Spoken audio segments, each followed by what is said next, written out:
The great hall of the Galactic Council stretched out like a metal ocean.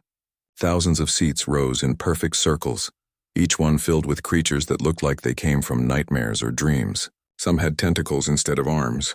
Others glowed with soft light from within their crystal bodies. A few floated in tanks of colored gas. Elena Vasquez sat in the human section and tried not to show how angry she felt. The human delegation had only 3 seats in this massive space. 3 seats for all of humanity, while the ancient Zarathi Empire had 50 golden thrones arranged in perfect rows. She looked at her 2 companions. General Chen sat straight like a soldier, his dark eyes watching everything. Dr. Okonkwo typed notes on her datapad, her fingers moving fast as she recorded each insult thrown at humanity today. The council speaker stood at the center of the hall. Threndal looked like a walking diamond, all sharp edges and rainbow light. His voice echoed from speakers built into the walls. "The proposal before us today is simple," Threndal said. His words came out slow and careful, like he was talking to children. "The human species has shown dangerous behavior patterns. They expand too quickly. They fight too often. They refuse to follow proper galactic customs." Elena felt her hands turn into fists. Around the hall, alien heads nodded in agreement. The collective mind's 37 representatives all moved at the same time like puppets on strings. The Trade Federation's bug-like delegates clicked their approval. "Therefore," Threndal continued, "we propose the Aggressive Species Control Protocol. All humans must undergo genetic changes to remove their violent tendencies. This is for the good of galactic peace." The hall erupted in clicking, buzzing, and warbling sounds. Elena knew enough alien languages to understand the meaning. They were applauding. She stood up slowly. The noise died down as thousands of strange eyes turned toward her. Elena had given speeches to world leaders and space admirals, but she had never felt pressure like this. "Speaker Threndal," she said, her voice carrying clearly through the hall's sound system. "The United Earth Federation has heard your proposal." "Good," Threndal replied. "Will humanity accept these necessary changes for the benefit of all?" Elena looked around the hall one more time. She saw the smug satisfaction on alien faces. The Zarathi ambassador leaned back in his throne like he had already won. The Eternal Dominion's representative tapped his claws against his chair in a rhythm that sounded like drums before a battle. "No," Elena said. The simple word hit the hall like a bomb. Silence stretched for 5 long seconds. "Excuse me?" Threndal's diamond body flashed brighter. "I said no," Elena repeated. "The United Earth Federation refuses your proposal. We will not change our genetics to please you. We will not become different people because you fear who we are." The hall exploded into chaos. Alien voices rose in anger and shock. The Zarathi ambassador jumped to his feet, shouting something in his clicking language. Elena didn't need a translator to know he was calling humans names that would start wars. But Elena wasn't finished. "Furthermore," she said, raising her voice above the noise, "the United Earth Federation formally withdraws from the Galactic Council, effective immediately." The chaos stopped like someone had turned off a switch. Every creature in the hall stared at the humans in complete shock. "Impossible," whispered the Trade Federation delegate. "No species has ever left the council. No species has ever been asked to cut out their hearts and replace them with machines either," Elena shot back. "But here we are." Threndal's diamond body flickered like a broken light. "You cannot simply leave. The council has existed for 12,000 years. We maintain peace across the galaxy. Without us, there is only chaos." "Maybe," Elena said. "Or maybe there are other ways to keep peace. Ways that don't require changing who we are to fit your idea of perfection." She turned to General Chen and Dr. Okonkwo. Both stood without hesitation. Elena felt proud of them. They could have stayed, could have tried to negotiate. Instead, they chose to stand with humanity. The Zarathi ambassador found his voice first. "You will come crawling back within a year," he snarled. "Your primitive species cannot survive without council protection. Without our trade routes, your colonies will starve. Without our technology, your ships will break down in space."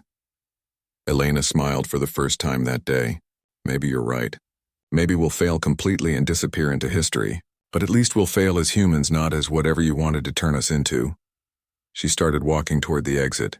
The hall stayed silent except for the sound of human footsteps on metal floors. "Wait," called the representative from the Harmony Spheres.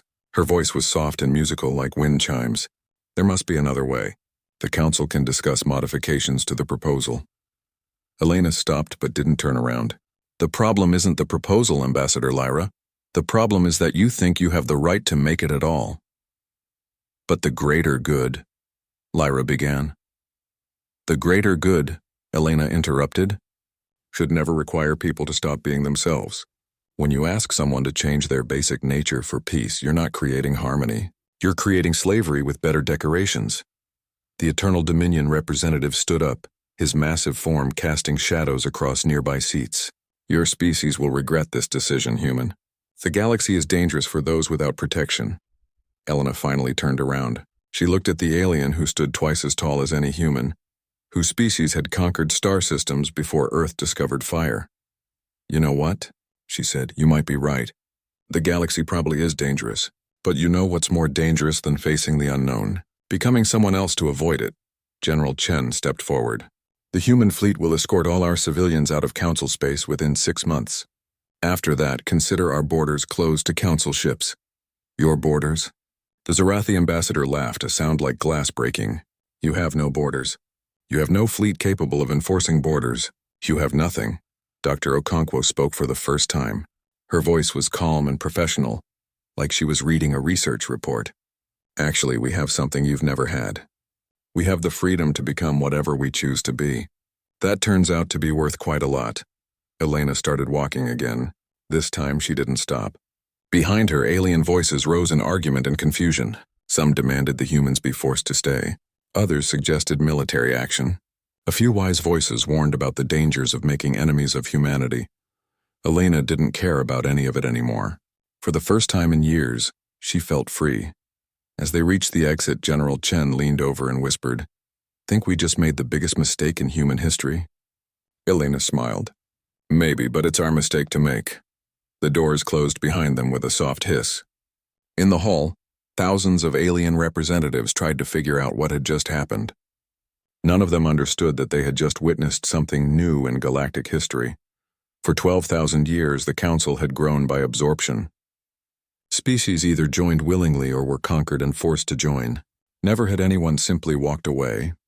But humans, as they were about to prove, had a talent for doing things that had never been done before. The galaxy was about to change in ways no one could predict. And it all started with one word: no. 3 months had passed since the humans walked out of the council hall. Thrandal stood at his crystal podium and tried to understand how everything had gone so wrong so quickly.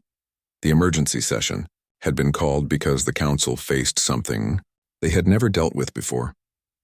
The humans weren't begging to come back. They weren't starving in space. They weren't crawling back with apologies and promises to behave. Instead, they were thriving. Trade Minister Veltar will present his report, Thrandal announced. His voice sounded tired even through the translation systems. Veltar floated to the speaking platform in his mobility chair. His gas-filled body glowed nervously as he began to speak. Honored council members, the situation with the human departure has created unexpected complications. That was putting it mildly, Thrandal thought. The last 3 months had been a disaster. Human ships are operating outside council regulations, Veltar continued. They're offering transportation at prices 60% below standard galactic rates. Worse, they've created what they call freedom routes that bypass all council checkpoints. The Zarathi ambassador's claws scraped against his throne. How is this possible? Human ships are primitive. Their technology is cobbled together from scraps. That's what we thought, Veltar admitted. But their primitive ships are fast, cheap to operate, and apparently very reliable. Independent traders are abandoning council-regulated routes to use human services. The hall filled with angry muttering in dozens of languages. This wasn't supposed to happen. When the humans left, they were supposed to collapse within weeks. Their economy should have crashed. Their colonies should have gone dark. Instead, they were stealing business from the council's most important trade routes. There's more, Veltar said, and his glow dimmed with worry. Humans have made contact with non-council species. The Void Wanderers, who haven't traded with anyone in 1,000 years, are now selling rare materials exclusively to human colonies. This time the muttering turned into shocked silence. The Void Wanderers were mysterious beings who lived in the empty spaces between star systems. They had technology the Council wanted, but could never obtain through normal diplomacy. The Outer Ring clans have also established trade agreements with humanity, Veltar continued. These militant species refused council membership for millennia. Now they're sharing military technology with humans. General Jexel pushed his way to the speaking platform. His six-legged body clicked against the metal floors as he moved. The military implications are severe, he announced. Human ship production has increased by 400%. They're building vessels using designs we've never seen before. Show us, demanded the Eternal Dominion representative. Holographic displays appeared above the assembly. The images showed human ships that looked nothing like traditional galactic designs. Instead of sleek curves and elegant lines, human vessels looked rough and angular. They were covered in armor plates and weapon mounts that seemed to have been added wherever they fit. They look like flying junkyards, laughed a Trade Federation delegate. Flying junkyards that consistently outperform our best designs in combat simulations, Jexel replied coldly. Human engineering follows no known principles. They build things that shouldn't work but somehow do. The laughter stopped. How many ships? Asked the Zorathi ambassador. Conservative estimates suggest they've built over 3,000 military vessels in the past 3 months, Jexel said. They're using modular construction techniques that allow rapid assembly. What takes us 2 years to build, they complete in 2 months. Threndal felt something he hadn't experienced in his 3,000 years of life. Fear. What about their allies? He asked. That's the real problem, Jexel admitted. Intelligence reports indicate 47 non-council species have joined what they call the Human Freedom Coalition. Some are species we've never heard of. Others are ones we considered too primitive or dangerous to contact. The Collective Minds representatives all spoke at once, their voices creating a harmony of concern. How did humans locate these species? Our scout networks have explored the galaxy for millennia. Humans don't follow our exploration patterns, Jexel explained. They go to places we avoid. Dangerous regions, unstable star systems, areas marked as uninhabitable. They're making contact with species that live in conditions we consider impossible. Dr. Yenthara of the Science Consortium requested permission to speak. Her forearms gestured frantically as she delivered her report. Human scientific advancement has accelerated beyond all predictions. They've developed faster-than-light communication systems that don't require our relay networks. Their new FTL drives are smaller, cheaper, and faster than anything in our databases. Impossible, stated the Zorathi ambassador. They've only had FTL technology for 2 centuries. We've been perfecting it for 12,000 years. That's exactly the problem, Dr. Yenthara replied. They don't know it's impossible, so they do it anyway. The hall erupted in arguments. Some representatives demanded military action against the humans. Others suggested economic sanctions. A few wise voices warned that humanity might be more dangerous as enemies than as reluctant council members. Through it all, Threndal noticed something that chilled his crystalline core. The younger delegates from various species weren't arguing for action against humanity. They were quietly taking notes and asking questions about human trade opportunities. Ambassador Lyra of the Harmony Spheres floated gracefully to the speaking platform. Her musical voice cut through the chaos. Perhaps we should consider the possibility that we made an error. The hall went silent. The humans didn't ask for special treatment, she continued. They didn't demand more seats or better trade agreements. They simply refused to change their basic nature. When we insisted they become something else, they chose to leave rather than comply. They defied the council, snarled the Eternal Dominion representative. No species can be allowed to simply ignore our authority. What authority? Lyra asked gently. Authority comes from consent. The humans withdrew their consent. By what right do we force them to return? The question hung in the air like a toxic cloud. For 12,000 years, the Council's authority had never been questioned. Species joined because they had to, not because they wanted to. The strong ruled the weak and the weak obeyed or faced conquest. But humans had created a third option. They had simply walked away and built something new. We could force them to return, suggested a Trade Federation delegate. Economic blockade, military pressure. With what? Asked Veltar bitterly. Half our trade routes are being undercut by human competition. Military contractors are buying human technology because it's better and cheaper than ours. Some of our own member species are secretly negotiating with the Human Freedom Coalition. That last statement hit like a meteor impact. Threndal's light flared with shock and anger.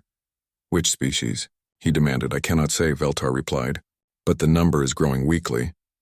Threndal realized the truth that he had been trying to avoid for 3 months. The humans hadn't just left the council.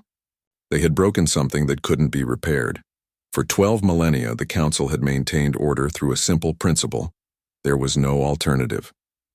Species could join willingly, be conquered, or be destroyed. Those were the only options. But humans had created a fourth option. They had proven that species could prosper outside the council system. They had shown that cooperation could work better than control, and once that truth was out in the galaxy, it couldn't be taken back. Emergency session concluded. Threndal announced wearily. All department heads will submit detailed reports on the human situation within 48 hours. As the delegates filed out, Threndal remained at his podium, staring at the empty human seats. Such small chairs for such a dangerous species. He had lived through 3,000 years of peace and prosperity. The council system had brought order to a chaotic galaxy. It had prevented wars, maintained trade, and allowed countless species to flourish under its protection. But in just 3 months, 3 little human chairs had become the most dangerous threat the council had ever faced. Not because they were filled with enemies, but because they were empty. 6 months after the humans left, Threndal received the news he had been dreading. The Kethmori Pax had formally announced their withdrawal from the Galactic Council. The fierce warrior species had sent a simple message. The Council shows weakness by allowing human defiance. We choose strength through human alliance. It was the first time in 8,000 years that a species had voluntarily left the Council. And just like the humans, the Kethmori weren't crawling back in defeat. They were joining something new.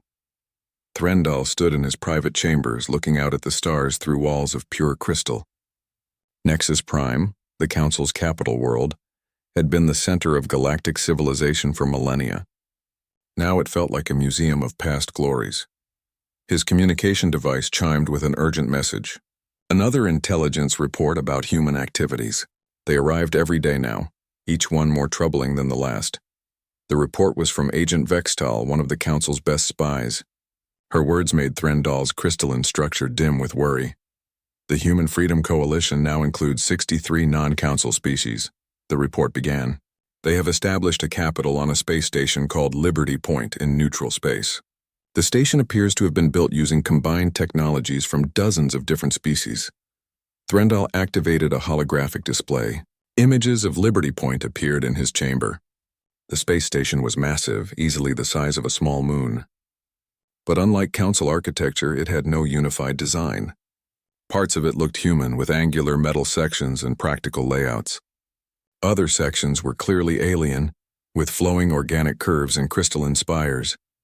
It should have looked horrible, like a collection of spare parts bolted together. Instead, it looked alive, like it had grown naturally from the cooperation of many different minds. The station operates on what humans call horizontal democracy, the report continued. Every species, regardless of size or power, has equal representation. Decisions are made by consensus rather than by the authority of stronger members. Threndal tried to imagine such chaos. How could anything be decided when everyone had an equal voice? How could order be maintained without hierarchy? Yet somehow it was working. The coalition was making decisions faster than the council, implementing changes more efficiently, and growing stronger every day. The report continued with economic data that made Threndal's light flicker with anxiety. Human trade routes now carried 30% of all galactic commerce. Their technology was being adopted by hundreds of species, including some council members. Worse, the humans had done something the council thought impossible. They had made contact with the mysterious architects. The architects were ancient beings who lived beyond the galaxy's edge. They possessed technology that seemed like magic, but they had never responded to council diplomatic efforts. For 12,000 years, they had remained silent and isolated. Now they were trading with humans. Human Ambassador Elena Vasquez met with an architect delegation last week. The report stated, the details of their agreement are unknown, but architect ships have been seen in human space.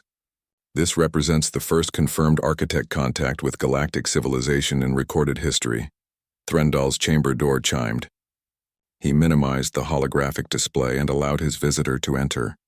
Ambassador Lyra of the Harmony Spheres floated into the room, her musical voice carrying notes of concern.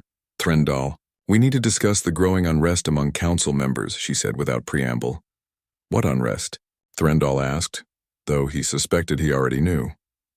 17 species are openly questioning their council membership, Lyra replied. The younger generation of Zorathi are demanding their government negotiate with the human coalition. 3 collective mind subunits have declared independence and applied for coalition membership. Each word hit Threndall like a physical blow. The collective mind had been one of the council's most reliable members for 6,000 years. Their hive mind structure made rebellion theoretically impossible. How can subunits declare independence from a collective consciousness? He asked. The humans taught them something we never considered, Lyra explained. Individual thought within collective cooperation. The subunits maintain their connection to the greater mind, but they also develop individual perspectives.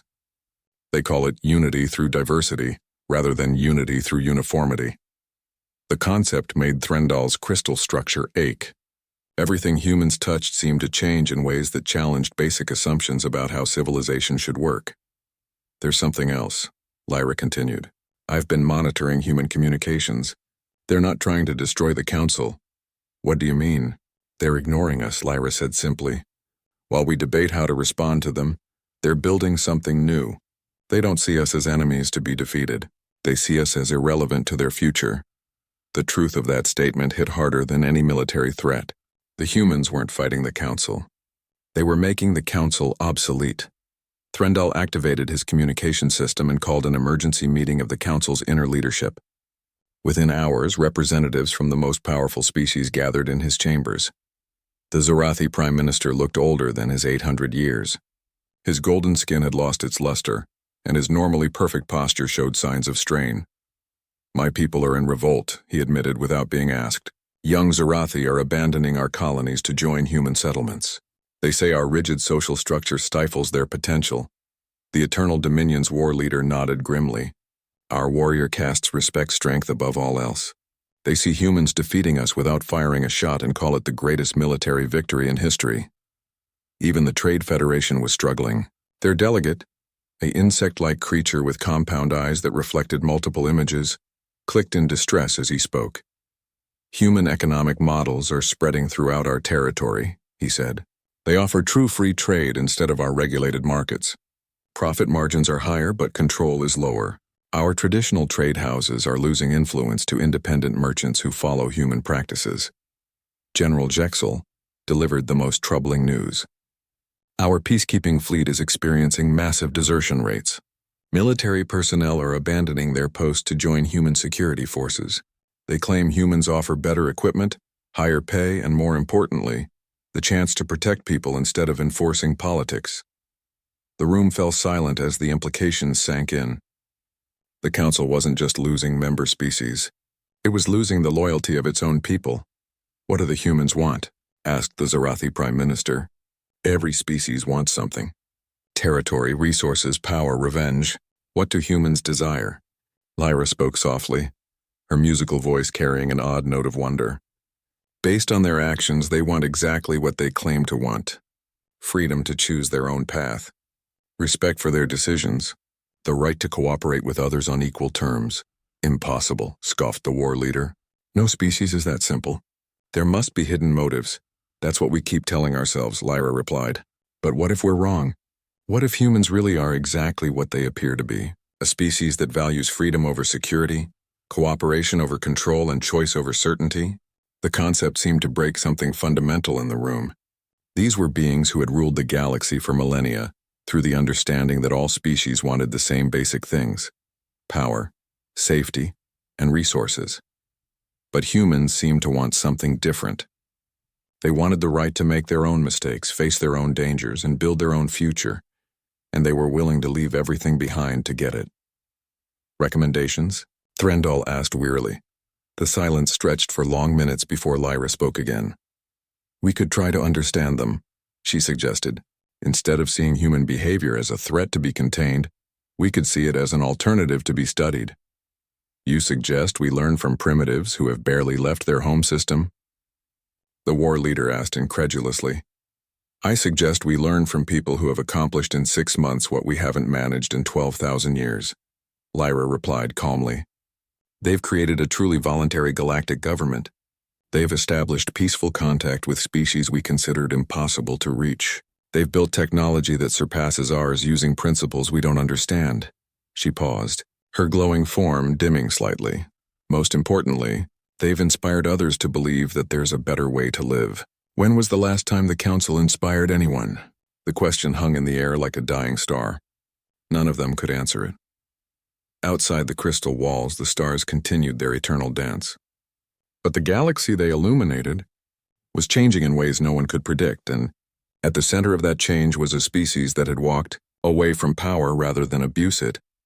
The humans had shown the galaxy something new, not just a different way to rule, but a different reason to govern. Instead of ruling because they could, humans led because others chose to follow. It was a revolution that couldn't be stopped with fleets or contained with laws. It could only be joined or ignored, and ignoring it was becoming impossible. 1 year after humanity's departure, Threndal barely recognized the galaxy he had helped rule for 3 millennia. The emergency meetings had become so frequent, they were no longer called emergencies. They were just reality. 31 species had left the Council. Trade revenue had collapsed by 60%. The peacekeeping fleet was operating at quarter strength due to desertions. Some Council worlds were openly trading with the Human Freedom Coalition, while technically remaining Council members. But today's crisis meeting felt different. There was a desperation in the air that Threndal had never experienced before. The Eternal Dominion Supreme Commander stood at the center of the Great Hall. His massive form cast shadows across the nearly empty seats around him. Where once 800 species had gathered, now barely 200 remained. "The time for discussion has ended," the commander announced. His voice boomed through the hall like thunder. "The human disease spreads throughout our territory. Their poison of equality and freedom corrupts our subjects. This rebellion must be crushed before it destroys galactic civilization." Murmurs of agreement rippled through the remaining delegates. The moderate voices that had once counseled patience were gone, having left with their species or been voted out by hardliners. "What do you propose?" asked Threndal, though he feared the answer. "Military action," the commander stated bluntly. "A coordinated strike against human space. Destroy their fleet, occupy their worlds, and forcibly return their allies to Council authority." The Zorathi War Minister nodded enthusiastically. His empire had been hit harder than most by defections. "My fleets are ready. We have identified the human military installations and their key coalition partners." General Jexel approached the speaking platform, his 6 legs clicking against the metal floors. "Intelligence suggests the humans are preparing for exactly this scenario. They've been building what they call fortress worlds along the borders of former Council space." Holographic displays appeared above the assembly, showing star charts marked with human positions. The fortress worlds were exactly what their name suggested. Planets converted into massive military installations surrounded by defensive stations and minefields. "They expect us to attack," Jexel continued. "These positions are designed to channel our forces into kill zones where their unconventional tactics will be most effective." "Let them prepare," scoffed the commander. "Human military doctrine is barely 2 centuries old. We have fought wars for 12 millennia. Experience will triumph over innovation." But Ambassador Lyra stood up from her seat, her musical voice cutting through the war fever. "Has anyone considered that the humans might not be preparing to attack us? What if they're preparing to defend against us?" "There's no difference," the commander replied dismissively. "There's every difference," Lyra insisted. "An aggressive species builds weapons to take what others have. A defensive species builds weapons to protect what they've built. The galaxy sees that difference even if we don't." She activated her own holographic display, showing intercepted human communications. The words scrolled past in simple, clear language that contrasted sharply with the complex diplomatic speech used by Council species. "This is from General Chen to Coalition Defense Forces," Lyra read aloud. "We will not fire the first shot. We will not invade Council space. We will not attack civilian targets, but we will defend our friends, our freedom, and our right to exist. If they want a war, they'll have to start it themselves." The message hit the hall like cold water. Even the most aggressive delegates seemed to pause and consider the implications. "It's a trap," insisted the Zorathi War Minister. "They want us to attack first so they can claim self-defense. Or, suggested Lyra, they really mean exactly what they say. The debate raged for hours. Hardliners demanded immediate military action. A few remaining moderates urged caution. But everyone agreed on one thing: the current situation could not continue. As the arguments flew back and forth, Threndal found himself thinking about something that had been bothering him for months. Every intelligence report, every intercepted communication, every analysis of human behavior pointed to the same conclusion. Humans weren't trying to conquer the galaxy. They were trying to improve it. The realization was so simple and so obvious that he wondered why it had taken him so long to understand it. Humans saw problems with how galactic civilization worked, and instead of complaining or trying to take control, they had simply started building something better. They weren't revolutionaries trying to tear down the old system. They were engineers trying to build a new one. "I call for a vote," the commander announced. "All in favor of military action against the human rebellion?" Hands, claws, tentacles, and other appendages rose throughout the hall. Threndal counted them with growing dread. Not quite enough for a majority, but close. All opposed? Fewer appendages rose. The moderates were outnumbered but not defeated. "The motion fails by 12 votes, Threndal announced. "Military action is not authorized at this time." The commander's massive form shook with rage. "Then the council chooses cowardice over strength. So be it. The Eternal Dominion will act alone if necessary." "You cannot," protested a Trade Federation delegate. "Military action without council approval violates our charter." "The charter assumes a functioning council," the commander replied coldly. "This assembly is a shadow of what it once was. We will do what must be done to preserve galactic order." He turned and marched out of the hall, followed by several other militant delegates. Threndal watched them go with a growing sense of doom.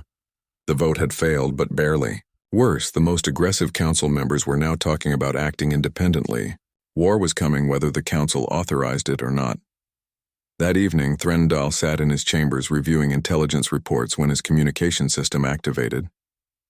The caller identification showed something that made his crystal structure flicker with surprise. Elena Vasquez, the former human ambassador, was requesting a private conversation. After a moment's hesitation, Threndal accepted the call. Elena's image appeared as a hologram in his chamber. She looked older than when she had walked out of the council hall a year ago, but her eyes held the same determination. "Speaker Threndal," she said formally. "I hope I'm not interrupting anything important." "Ambassador Vasquez," he replied, using her old title out of habit. "This is unexpected. How did you obtain this private communication frequency?" Elena smiled slightly. "The same way we obtained detailed intelligence about the Eternal Dominion's fleet movements and attack plans. Your security isn't as tight as you think it is." The casual admission sent chills through Threndal's consciousness. If humans could intercept private council communications, what else did they know? "Why are you contacting me?" he asked. "Because war is coming, and I wanted to give you one last chance to prevent it," Elena replied. "The Coalition knows about the Eternal Dominion's planned attack. We know they're trying to rally other species for a military alliance against us. What do you want from me?" "Nothing," Elena said simply. "I'm not here to negotiate or make threats. I'm here to warn you about what's going to happen if your hardliners start this war." She activated her own holographic display, showing star charts that made Threndal's structure dim with shock. The Coalition controlled far more territory than Council intelligence had realized. Their fleet was 3 times larger than estimated. Most surprising of all, they had allies the Council didn't even know existed. "We're not the same species that left your Council a year ago," Elena continued. "We've grown, learned, and adapted. Most importantly, we've inspired others to believe that there's a better way to live than under the boot of ancient empires." The display showed communication intercepts from across the galaxy. Messages of support for the Coalition were pouring in from species the Council had never heard of, rebel groups within Council territory, and even some Council members who were secretly planning to switch sides. "If the Eternal Dominion attacks us," Elena said quietly, "they won't be fighting just humans. They'll be fighting every species in the galaxy that believes freedom is worth defending." "Are you threatening the Council?" Threndal asked. "No," Elena replied. "I'm trying to save it. Because once this war starts, there won't be a galaxy big enough for both our systems to survive." She paused, her expression growing sad. "I didn't want this, Threndal. None of us did. We just wanted the right to be ourselves. But if you force us to fight for that right, we will, and we'll win. The hologram flickered off, leaving Threndal alone with his thoughts and fears. Outside his crystal windows, the stars shone with the same eternal light they had displayed for billions of years. But tomorrow, some of those stars might be obscured by the flash of weapons fire and the debris of destroyed ships. War was coming to the galaxy, a war that would determine whether the future belonged to the ancient system of control through strength, or the new system of cooperation through choice. And despite having ruled the galaxy for 12,000 years, Threndal wasn't sure which side would win. For the first time in his very long life, the crystal being who had witnessed the rise and fall of countless civilizations was afraid of what tomorrow might bring. The war that everyone expected never came. 2 weeks after the Eternal Dominion's fleet departed for human space, they returned without firing a single shot. Their massive warships limped back to Council territory like wounded animals, and their Supreme Commander's report shook the foundations of galactic civilization. "They were waiting for us," he admitted to the emergency council session. His voice, once full of confidence and strength, now carried notes of confusion and something that might have been respect. "Waiting how?" demanded Threndal. "Every species we have been fighting for 12,000 years was there," the commander replied. "The Void Wanderers emerged from hyperspace with ships we've never seen before. The Outer Ring clans formed a battle line that stretched across 3 star systems. Even the mysterious architects appeared with vessels that defied our understanding of physics. The holographic display showed the scene that had greeted the Dominion fleet. It wasn't just humans defending human space. It was over 200 species standing together in the largest military alliance in galactic history. But they didn't attack," the commander continued, and his confusion was obvious to everyone. "We faced overwhelming numbers, superior positioning, and technology we couldn't match. They could have destroyed us completely, so why didn't they?" asked the Zarathi War Minister. The commander was quiet for a long moment before answering. "Because Elena Vasquez asked them not to." The hall erupted in shocked murmurs. Ambassador Lyra floated forward, her musical voice rising above the chaos. "Explain," she demanded. "The human ambassador contacted our flagship directly," the commander said. "She asked to speak to me personally. When I accepted the communication, she made an offer." He paused, clearly struggling with what he had witnessed.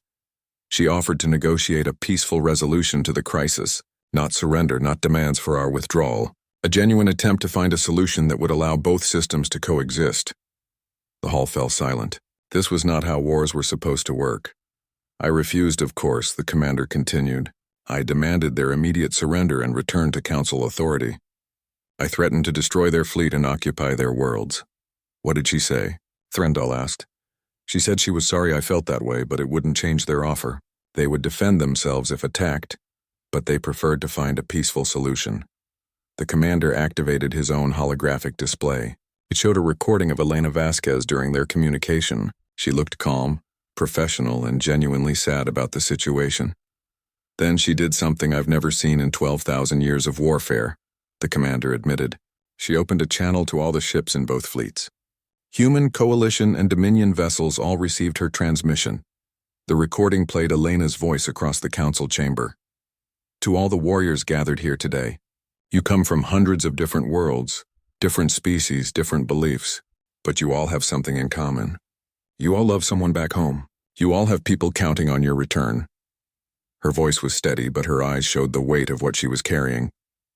"I'm asking all of you, on both sides of this conflict, to think about those people. Think about your families, your friends, your communities. Is this fight worth their pain? Is proving who's stronger worth the cost in lives that will never come home?" The hall was completely silent now. Even the most militant delegates listened to Elena's words with growing attention. "The Human Freedom Coalition doesn't want to destroy the Galactic Council. We want to give people choices. If you prefer the council system, stay with it. If you want to try something new, join us. There's room in this galaxy for both ways of life." Elena paused in the recording, looking directly into the camera.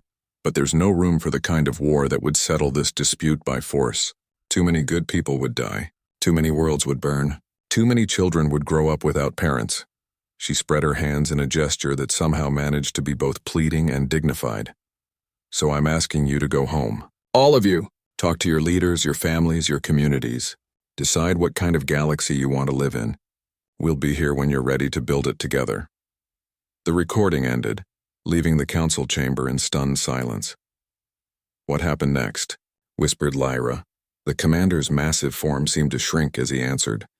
Ships began leaving, not fleeing in panic but departing in good order. First one, then dozens, then entire squadrons. From both fleets. He looked around the chamber, meeting the eyes of delegates who had spent their lives believing that strength came from the willingness to use force. By the time the withdrawal was complete, half my fleet had requested transfers to coalition service. They said they wanted to serve something they could believe in rather than something they feared. The implications hit the chamber like a physical blow. The Eternal Dominion's military, legendary for its discipline and loyalty, had been shattered not by enemy action, but by enemy compassion. "Where does this leave us?" asked Threndal. Before anyone could answer, the chamber's communication system activated. A message was being broadcast to the entire galaxy on all frequencies. Elena Vasquez appeared on every screen, addressing not just the Council but every inhabited world in known space. "Citizens of the galaxy," she began, "recent events have brought us to a crossroads. The old ways of governing through fear and control are breaking down. The new ways of cooperation and choice are spreading across the stars." The image switched to show Liberty Point, the Coalition's capital station. It had grown since the last intelligence reports, becoming a massive city in space where dozens of species worked and lived together. "The Galactic Commonwealth is officially formed today," Elena announced. "Any species, any world, any group that wishes to join us in building a better future is welcome. We offer not rule but partnership. Not orders but opportunities, not conformity, but respect for diversity." The announcement continued with details that made Threndal's crystal structure dim with the realization of how completely the galaxy had changed. The Commonwealth included over 300 species now. They had established trade networks that spanned the galaxy.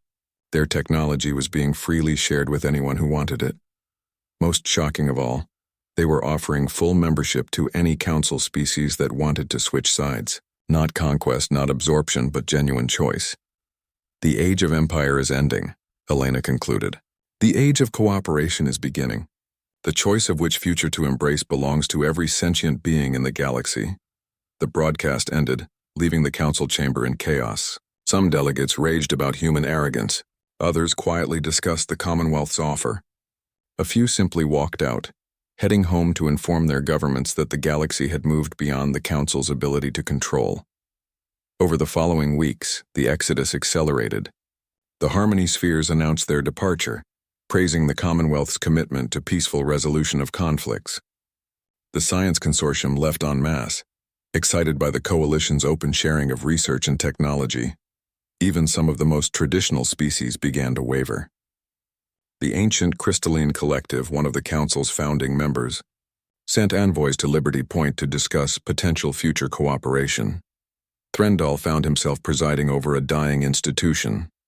The Great Hall that had once held representatives from 800 species now rarely saw more than 50 delegates. The vast bureaucracy that had governed the galaxy for 12 millennia was dissolving as entire departments resigned to join the Commonwealth. 3 months after Elena's broadcast, she returned to Nexus Prime, not as a supplicant begging for readmission, but as the elected speaker of the Galactic Commonwealth, offering the Council one final choice. She stood in the same spot where she had announced humanity's departure 2 years earlier. But now she wasn't alone. Behind her stood representatives from over 400 species, including many that had once been Council members. "The Commonwealth offers full partnership to all remaining Council species," she announced. "Not absorption, not conquest, but genuine cooperation between equals." The offer was simple but revolutionary. The Commonwealth would dissolve itself and reform as a new organization that included both former Council and Coalition species. Every world would have equal representation. Every species would maintain its sovereignty. Decisions would be made by consensus, not by the dominance of ancient powers. "What about our authority?" demanded the Zarathi War Minister. "Our traditions? Our rightful place as the galaxy's leaders?" Elena looked at him with something that might have been pity. "You can keep your traditions. You can maintain your authority over your own people. But you can't force others to follow traditions they don't believe in or accept authority they don't consent to. She gestured to the diverse crowd behind her. These people chose to follow the Commonwealth because we offered them something the Council never did. Hope for a better future. The debate that followed lasted for days. Ancient powers raged about the destruction of galactic order. Younger species spoke of opportunities for growth and cooperation.